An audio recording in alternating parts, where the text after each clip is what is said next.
power of that, where that's coming from. That helps me with the main thing is that the words that we're speaking, they actually have a physiology. They're coming from our experience, and they're meaning something in our experience. Okay, so excuse me, you said something about wishing you could forget something. Yes. Has what effect? It creates a blanket effect for memory. So, for instance, it's possible if I asked you to go back and remember what it was that you were doing at the age of 7, between 7 and 8, it's possible that there's been a shadow cast in the memory somewhat, because there was something at the age of 8 or 9 or 10 or something that cast a shadow over memory, because there was something that you wished you could forget that was happening in life, and you were going through life wishing you could forget this thing. And whilst you were running this program of wishing you could forget, it's oxytocin is being released by the anterior pituitary in the brain, which is actually creating a blanket effect for memory. So it's easy to be able to forget something you'd love to forget, actually. But does it erase the physiology of it? It changes the physiology, and it creates a moment in time where the neurochemical composition is one that's actually creating a blanket effect for memory, so that there isn't, to the same degree, in our waking consciousness, of a recall of that moment. It's possible to go back to that memory, yes. It's possible to go back to any memory, and the way to do that would be to access something that's state specific to the memory, and do it through association, by asking the person to remember something, in fact, that was occurring, or by eliciting a universal experience that the person would have had. So let's say the person's experience was at 5 that they're wanting to go back to. So then you would elicit a universal and ask them to remember the first day, in the first days that they were at their school, and remember the smell of the classroom, and to remember looking at the mat, and remember kind of seeing the books and maybe the Cuisinart or whatever it was, the toys and stuff. And slowly the person's able to remember, in fact, through association. The main thing is that there's not a direct path for recall instantly if there was this thing occurring where a person was wishing they could forget something. So, yourself, when somebody's walking across the log, or you're walking across the ground, you are always remembering where your feet are, right? But for some reason, when people are walking across the log out here, right, they're going to run a pattern, because it's a novel task, of the sum culmination of those intrinsic strategies that they would ordinarily bring to some task.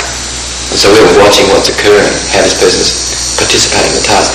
So a person's walking across the log, and all of a sudden they forget where their feet are, and they have to, look down to see where their feet are, and in doing this it's like creating a pattern interruption to the process of balance, because the person's forgetting where their feet are. When you know where your feet are, you could be walking, if your foot was out here, you would know where it was, And so, in walking across the log, some people will rush at the end and then miss out on getting what it was that they could have got, if they were able to come in easy. So we're going to be teaching you why it is that we're using these elements out here, and that's what this training is about. The use of analog to access some state-specific behaviour, and to use this analog to calibrate what's occurring in the person. What ways of sorting information are they bringing to the task? Where are they positioning themselves in the group? Who is it that they listen to in the group? How do they draw attention in that moment that they're speaking something to the group, which is a way of doing something? Okay, so the one thing here that we've said, which is a distinction, is that we are saying that movement is the broadest pathway for programming the brain. Now, we could talk about this person coming in easy, and we could say, would you enjoy the choice of wiring in a program that you'll have now for life? If you come in easy on the task, it's possible then that you've wired this into your program. To talk about it is light and will account for 20 or 30% of a shift. 120, 130% of a shift would be having the person experience the new program coming in easy. That way then, the body then has a neurochemical configuration that's been wired into their experience. So that the body has to experience a new program for the mind to conceive new possibility.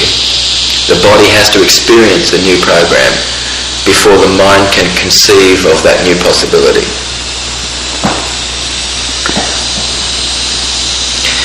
Another thing here that's a distinction is that pleasure neuroinhibits aversion.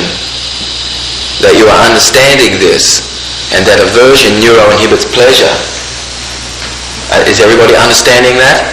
If you remember sometime when you've really been blissed about something, you can't feel averse about something at the same time. That's impossible.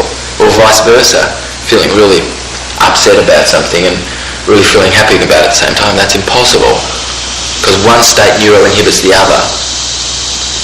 So it's likely that when someone's depressed, there's more things that come to them that's about depression, because the system is running. So then when somebody says something to them, they can easily see how much worse it could be, because they're totally in that system of aversion. It's more likely that anything that you would say, there's a way for them to easily take it to aversion. Easily. Even no matter how pristine it is. It's possible for them to flip it in, to perceive it aversively if they're in the aversive system. So the one principle here that we're sharing with you is that pleasure neuroinhibits aversion, and how to go about creating whole brain functioning will be to elicit a degree of resourcefulness. As much as you can do that, that's a good idea to do that. But sometimes you can't do this, can you?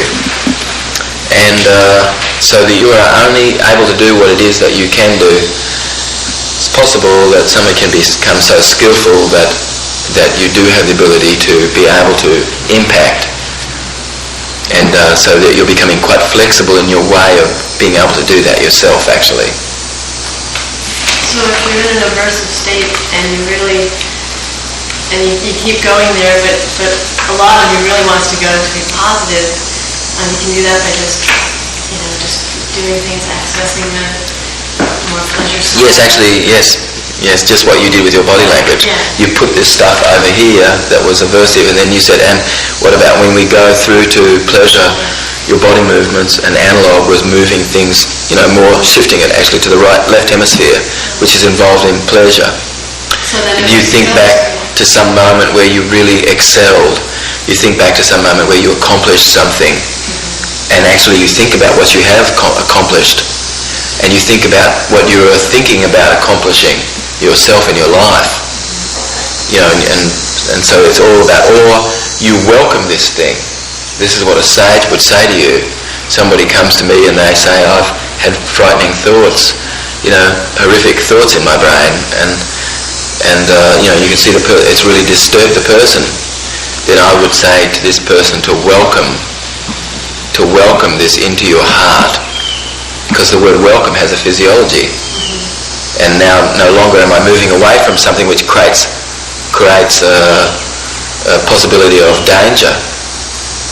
And because if a tiger is approaching you, all right, and you feel inhibited and averse, generally you're going to dissociate, and possibly rather than meeting the energy that's there to quell it, it's possible that your life becomes in danger because you're moving away from something rather than welcoming it.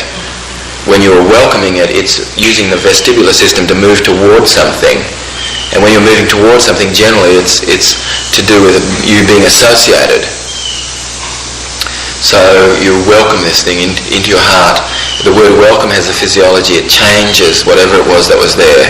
If it was averse, the one thing that will continue the aversion is if you are moving away from it and you're allowing it to really affect you. And if you meet the energy that's there, you're at one with it, it's more likely that you'll survive. Somebody who suffered a great injury and who accepted the injury and were going on with what they needed to do, it's more likely this person would survive than the person who gets injured and then is wanting to move away from that.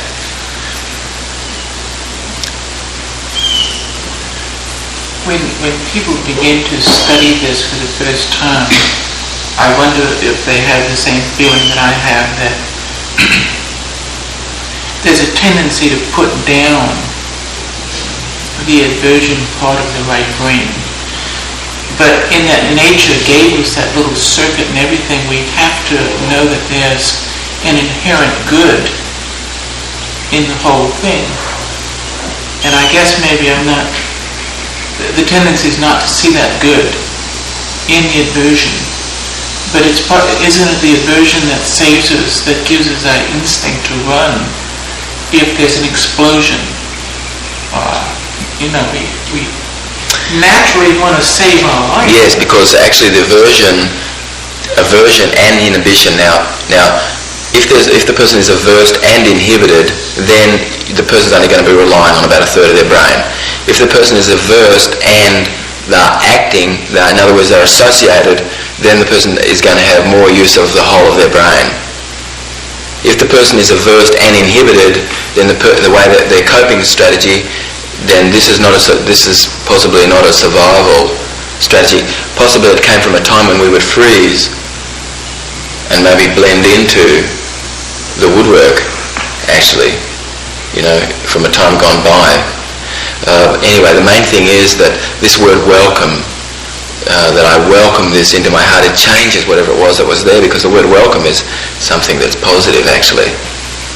Rather than actually like the friend who was in California met the energy of the rain and was able to survive out in the cold, whereas someone who really was feeling the aversion of the cold, this person would not survive. If John were caught out in the cold, and it was about 30 degrees and he hardly had any clothing on, he would survive if he was accepting of this situation. It's much more likely that he would survive. Are you understanding that? So that he's welcoming this. If this is a situation that he's stuck in this situation, that he's welcoming this situation to him. Because if he's moving away from it, he is going to go into a part of his brain where he's possibly not going to survive. And someone like this will die of hypothermia very quick. So the advantage of aversion may be that it makes us stop for a second, shift states, and welcome. Allows us to welcome. Yes, so the aversion is feedback, yes. We have to shift states. Yes, so that's what we're talking about, how you go about shifting, how you go about creating wellness when there is a need to actually shift something that's been imparted in you. So that's one technique, is actually to welcome this. So for instance, I'm walking along the street as an example, right, and all of a sudden I feel in fear of my life because of some dog. I might imagine in my mind biting the dog myself, fiercely, ferociously, and just kind of be walking along the street, because the dog will certainly sense, if I go into myself, the dog will sense that straight away. And it's more likely then the dog will chase me, especially if I go into myself, or I vacate myself, which that's a common thing for people, just to go, they vacate themselves and there they are, just like ready to be taken, practically. So this idea of meeting in the energy that's there to equal it, rather than being, like if my hand was there and it was held solid and an object was coming through, it's more likely that the impact of that really is going to have an impact. But what happens when or there's a meeting of that energy, actually, and a harnessing of it. So someone comes toward me with an energy, and I harness that energy and I double it, because I take this person in the direction that they're going in. Like they're coming towards me, and I bring the person and take them in the energy that they're going. And in that moment that I double the force that they've fitted in this, that's a message to the brain. Anyway, so pleasure neuro inhibits aversion. So what is it that your clients are doing during the day that is actually about bringing pleasure to themselves? Is there something that they're really interested in reading? Are they making something with their hands? Are they being creative? Are they learning something in life? Because those things are very important. Learning is what creates bliss. And that the kinesthetic self, when I would shake your hand, right, that's a kinesthetic anchor of excellence. When anybody's ever shaken your hand before, you're reminded of having done a job well done, you know, when somebody's ever shaken your hand. So that feeling and that movement is a kinesthetic anchor of excellence. And so the kinesthetic self happens to be the strongest, one of our strongest ways of accessing state-specific behaviour, so that you are noticing how you sit.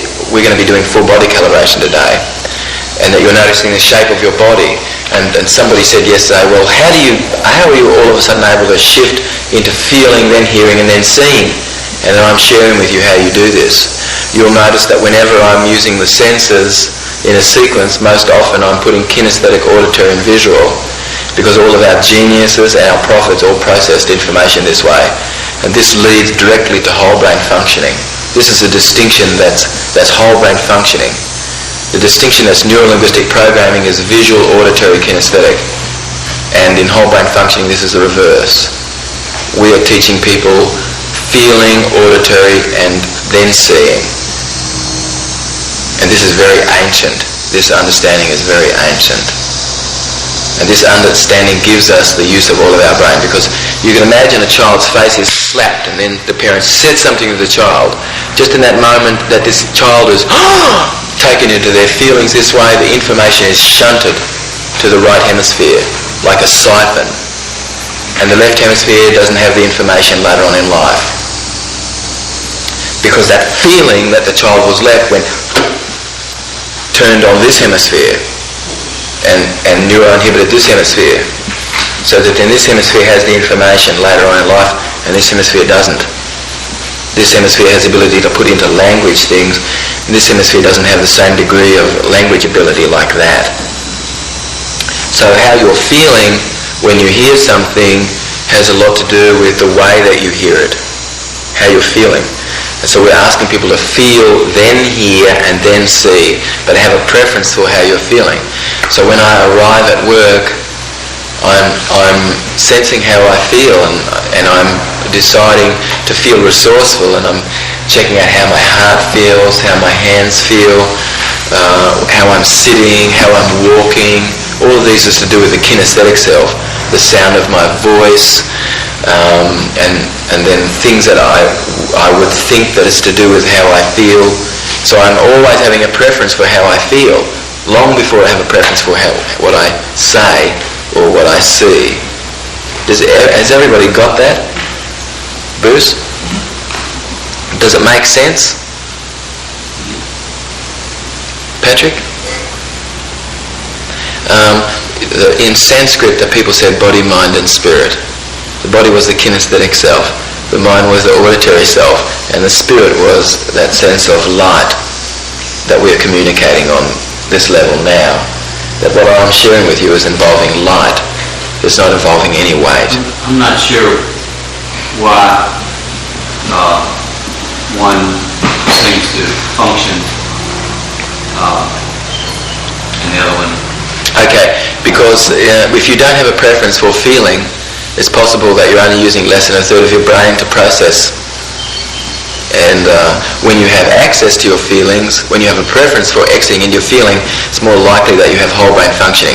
Somebody who's inhibited, rich, or feeling averse, you won't be able to get from them what they want in a design unless you are able to create an environment where they are feeling resourceful in themselves. And those of you who are training others to be, in presenting like Penny is, that's very important that Penny is able to impress upon these people who are presenting in her company this idea of, first of all, checking out how they feel, because if they're getting up in front of a group and they're not feeling well in themselves, they're not going to have access to all of their brain. I have access to all of my brain as a result of how I feel. When I get in front of a piano, and I've never had ever a piano lesson, and I play like George Winston masterfully, it's because I have this feeling that I am George Winston, and that my hands are George Winston's hands. and that I am listening, like you are, to the music, and I'm imagining what I would like to hear next, and my hands are doing that completely. And what enables me to be able to do this is a feeling, because without the feeling I would not have the use of all my brain. You said you visualized it. Is that feeling? What you described to me as Visualizing is seeing. So is visualization feeling? Yes, because every sense is represented in every other sense, isn't it? So I'm going to talk about the kinesthetic, the auditory system. And in the auditory system, when the voice is deep, it has a representation of the kinesthetic self. Oh, the voice is really quick and very hard, it's got a visual component. Okay, so within the auditory system there's a representation of every other sense. So now, in the visual system, what would be a representation of the kinesthetic self in the visual system? Looking up. A darker colour is more kinesthetic, going more into the earth, away from light, becoming more solid. That's so a brighter colour and a lighter colour is involving more light, more vision, and a darker colour is involving more feeling, kinesthetic feeling. Dave, you said the more mainstream NLP techniques utilize a different hierarchy. Yes. Of visual, auditory, and kinesthetic. Yes. And VAC. in what way? Visual, auditory, kinesthetic. The people who set this up, I say, are mostly sorting information this way. And not only that, but the people in our hierarchy, in our culture, are top-heavy with living in their head. These people are living in their head. They're hearing and they're seeing and they're not using their body to feel. Our leaders, because of the school system and everything, we have graduated people who have the ability to live in their head. Right? They cut off the rest of their body and they totally live in their head. They have value what they hear and they value what they see, and they have the ability not so much to value what they feel about things. Could you give me a small example of a way that you would work with a client in the VAC system versus or as compared to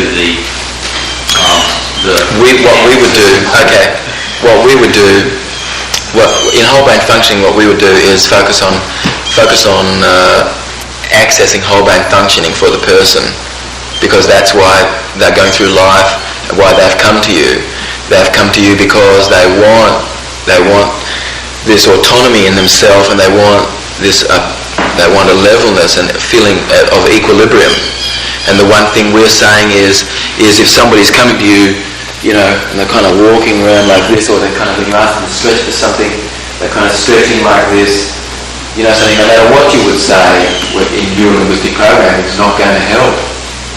It won't help unless this person's actually going to stretch, really stretch, and you can see that they're going to stretch for something in their life.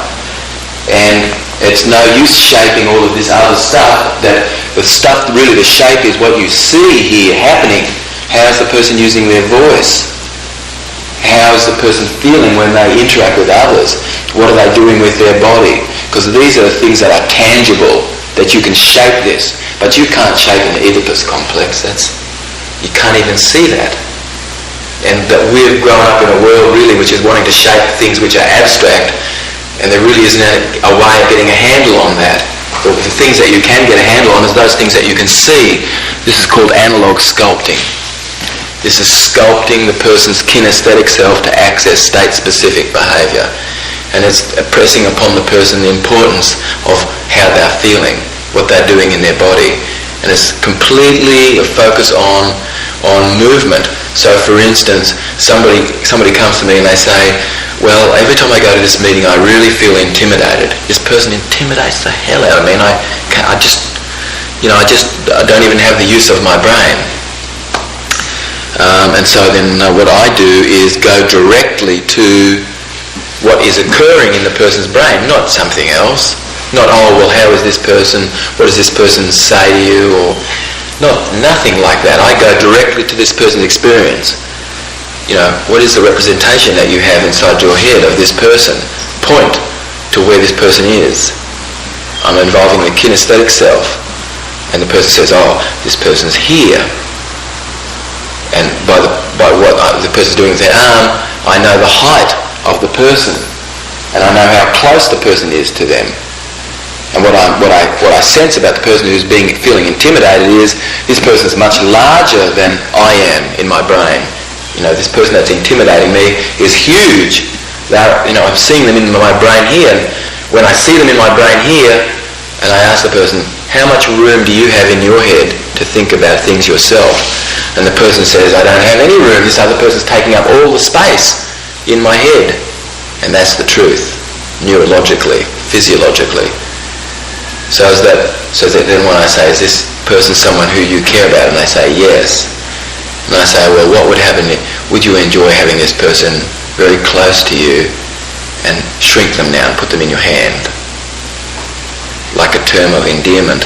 And then the person sees this person in their hand, small and close, and in a place that they're able to have all the room in their brain now, all this room, to be processing information actually, because the person's only taking up this much space now.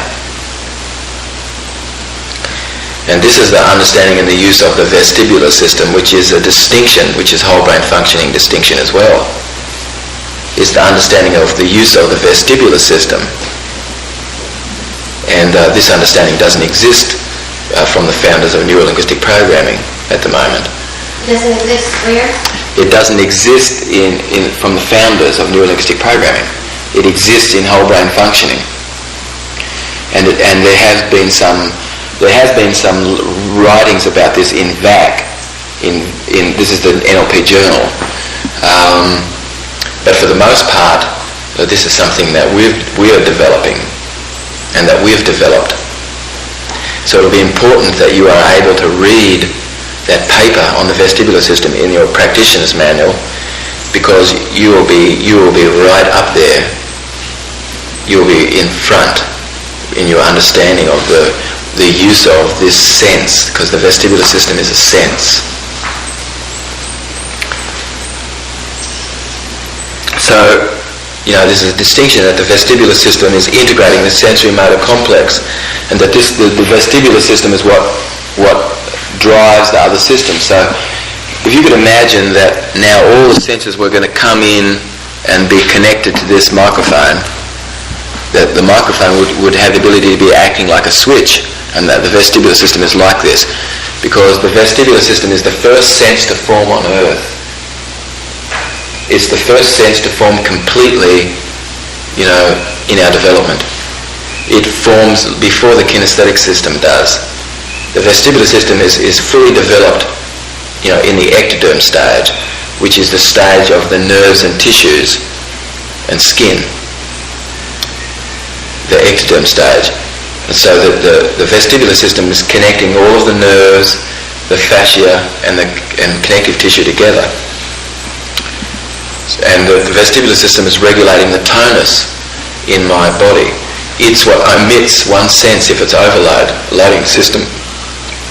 So someone has a visual image of themselves which is not something that's comfortable, and every time the person goes into that system, the visual system, the brain learns not to go into that system, because what's there is something which is creating maybe discomfort for the person. The vestibular system is what shunts that. It's what's driving the brain stem, the vestibular system. So that if you wanted to turn the brightness up is a vestibular predicate. What enables me to know, to perceive that I'm standing up, is the receptors in the head, in my head predominantly. So if you're standing in an elevator and the elevator goes up, it's the vestibular system which enables you. It's the pull of the bones, inside here, on a gelatinous material with tiny little hairs in it, that actually the endolymph that enable me to know that I've moved sideways, or I've gone underneath something, or I come out, or I go inside. All of these words are vestibular predicates. Is it the vestibular system that when you're standing before you get on the elevator, you relive? It's vestibular. Right, you relive the elevator experience before even being in it. Okay, so the thought process is activating the vestibular system. The vestibular system is part of the thought process. It is the thought process. Yeah. So, for instance, in an Omnimax cinema, you can be sitting there, right, and you're watching a chase pursuit, and it gets you to push your foot on the brake. You know, I mean, of course, there's not a brake there, or it gets you to duck like this. You know, something comes swinging towards you. You know, because actually passive movement is only a recent phenomena. This idea of getting in a car, getting on a surfboard or a set of roller skates, and passive movement is only a recent phenomena. Mostly active movement has been what it is that's there. And so the brain is not able quite to dissociate from the realization of what it is that I'm seeing. It activates the physiology. We did a little experiment to show everyone this the other day at Penny's in Penny's work environment, where we had someone come out and I asked them to imagine that a purse on the arm was pulling one arm down. It was getting heavier and heavier and heavier. And this person had their arms out, and of course they were level here when they started, but slowly but surely, you know, as I was saying, this person was getting heavier and heavier. Their arm ended up there. And it was simply the words was actually activating the physiology of the person, and our words do. Our words have a physiology. Another distinction is this idea of playfulness, and the way that we are sensing the value of playfulness, being playful with each other, and the idea of eliciting resourceful physiology in those people around us, and whether you play with your mates at home, whether you wrestle them, and how much are you playing in life? Because playfulness is eliciting whole brain functioning. And that's one distinction here, that's whole brain functioning distinction, is that we're primarily interested in what's working, not what's not working. We're interested in what is working and what would be there if everything was working. And there's a focus and an orientation that we are teaching our practitioners to be focused when you are with others on what it is that's working. And that the body is the mind's experience of itself. Other distinctions are that we are teaching full body calibration. Neuro-linguistic programming is teaching eye accessing cues, mostly. And that we are teaching full body calibration. We are teaching the use, when you are watching something occurring with the body, what is this meaning actually? What's occurring inside the person? And we've taken this beyond just eye movements, right into the body. This is a distinction that's part of this training. And that there's the physical manifestations of the submodalities of feeling power and feeling inhibited.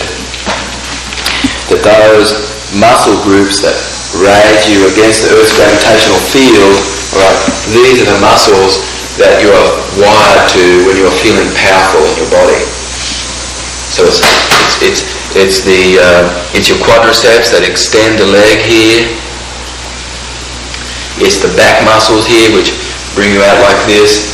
It's your deltoids which bring the arms out like this, okay? It's your tricep here which extends the arm, alright? All of these muscles are wired to states of power.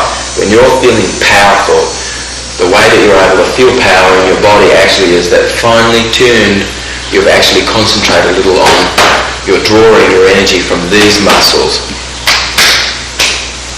And you can imagine the muscle groups that are holding me against the Earth's gravitational field.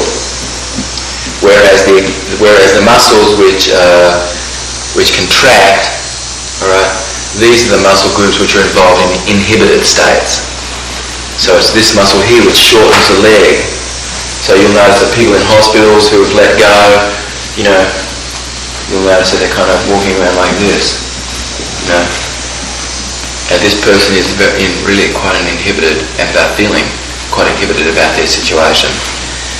It's because what's activated is this muscle here and these muscles. So when somebody comes to me in New York in this in my practice, sometimes I come in to find out how they get inhibited. And so I really teach them how they can easily get inhibited whenever they want to. So that they're feeling like they can have some control over this, actually, that this is something that, oh gee, you mean this is what I do to get inhibited? And I would say to them, well, you've got to think of something so that there isn't an end out. You know, so that's important. You have to think of something in a way that's averse and actually, you know, not allowing you a way through, and you have to use modal operators of necessity. You must, should, you will, can't, won't, don't. All modal operators of necessity rather than you can allow. I wonder if you did. Possibly you can. Maybe you could. All of these ways of framing things is allowing the listener choice. And they would have to get their stomach muscles into it, and then they would have to kind of get these muscles into it that are pulling the arms in like this. And then they would have to start really activating the hamstring, the biceps femoris, at the back of the leg here. They would have to activate that, and then the more tension that they can kind of bring into it, or the more stillness they can get, and whilst their thought processes are focusing on something that's inhibiting, the more likely it is that they could have an excellent state of inhibition. With leaning to the down. Oh yes, and yes, you would want to get them down like this, and you would want to make sure that they start to not use their visual system, because that's very important, right? Because it's the visual system that actually enables a person to be able to dissociate the easiest, to go from one thing to the next. The visual system, is what enables us to do that. These people want to become inhibited, is that what you said? I use language like that, okay? Because, it's showing the person, it's possible really just to get inhibited whenever you feel like it. Like if an actor came to me and they were really wanting to learn how to be inhibited, because an actor can tear. If the scene requires them to tear, then they can tear. So an actor is coming to me to find out how they do this, and I can teach them easily. And then the person's realising that they have some control over it. It's just the main thing, actually. It's just not something that happens to them, And another distinction is the language of peace. This idea of realising that the language that we use shapes our reality, and that we get what it is that we focus on.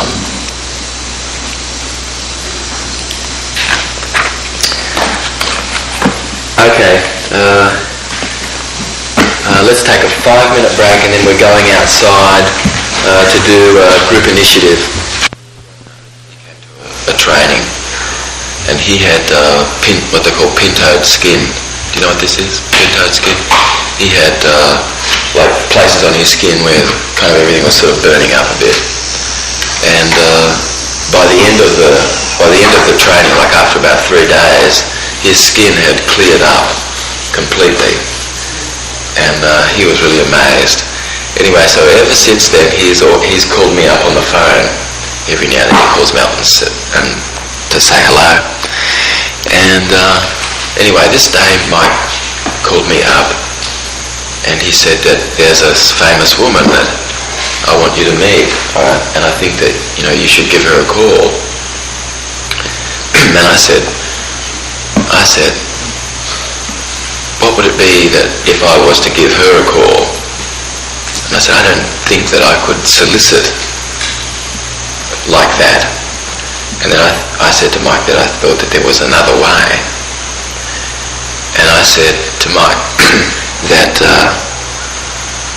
if he was to see her, that would be the strongest way that she would know what it was that I was about, because she knew Mike, and that she would see what it was that had happened to him, and that the importance was on the form that the communication took, and the energy that you sense about something that you are interested in bringing to you, and then the energy, in fact, that you're able to harness to bring that to you. I think that there wasn't anything more powerful, really, that could happen to that woman than Mike going and seeing her and sharing with her what it was that had happened to him, and that she would know what it was that was here as a result of seeing Mike, and that was the strongest way to go about doing that. So it's the form that the message takes. And I guess in anything that there's there's 5 things. There's the teacher, there's the message, there's the form that the message takes, and there's the time, and there's the place. And so when all 5 of those things are taken care of, in the Vedic tradition they would call this excellent. So that those of you who are in front of groups, it's a good idea to sense those 5 things and sense how it is that you are taking care of those things. So sometimes the timing of something is appropriate in another place. And how much sense it makes to be living in the moment and sculpting from what it is that's present, rather than coming with a recipe necessarily. That you're able to get to a place where you're able to sculpt with what it is that's there. So we're going to be, from now on, we're going to be learning a couple of change techniques every day. And it's possible that you do a change technique on someone, and when you are completely understanding of what it is that's underneath this, then I would say go ahead and start to use these change techniques. And if there's a way for you to use the change technique so that it's going into the person's unconscious mind, that's the best way. I would say the best change work really happens below consciousness, because it doesn't involve the conscious mind at all. And that consciousness is actually a limited phenomena. The unconscious mind is aware of everything. Most of us are taught to limit what it is that we're aware of somewhat to what it is we're conscious of. And consciousness is a limited phenomena. The unconscious mind is aware of everything. So I'd like to share a story about helping, because I think that some of you certainly are helping others, and you're in the act of helping. I would say for the most part, most of us ordinary people, the way that we help truly is by modelling, and that someone who can help, truly someone who can help, has learnt to see. So this story is about helping and learning to see. There's this sage walking in the city with a mentor. They're both walking along and footpath, and the sage sees this snail and bends down and picks up the snail and puts it to the side under a vine. And the mentor of the sage said, I wanted to know why the sage had done this. And the sage quipped that she thought that this snail would be stomped on, and put the snail to the side under the vine because she thought it would be stomped on. And the mentor said to the sage, how did you know there was not poison under the vine, and that the snail with all its might had struggled thus far to get across the footpath, and you interrupted its personal power? And so this sage felt like she wanted to put the snail back, and then this mentor said no. Fool enough it was that an idiot had crossed this snail's path, that you would shift it again and run the risk of interrupting its personal power. And so then this sage was bewildered, because all this time she had thought that she could help her fellow beings in that. answer came back that someone who can help has learned to see, and that someone who can help has a degree of formlessness. There isn't anything that you could say about this thing that it stands by itself. There isn't anything that you could attach to this thing that it stands by itself. This is formlessness. Formlessness is when you are truly helping somebody, that the person is party to the process and that you could be nothing. So that the doctor is put back inside the person.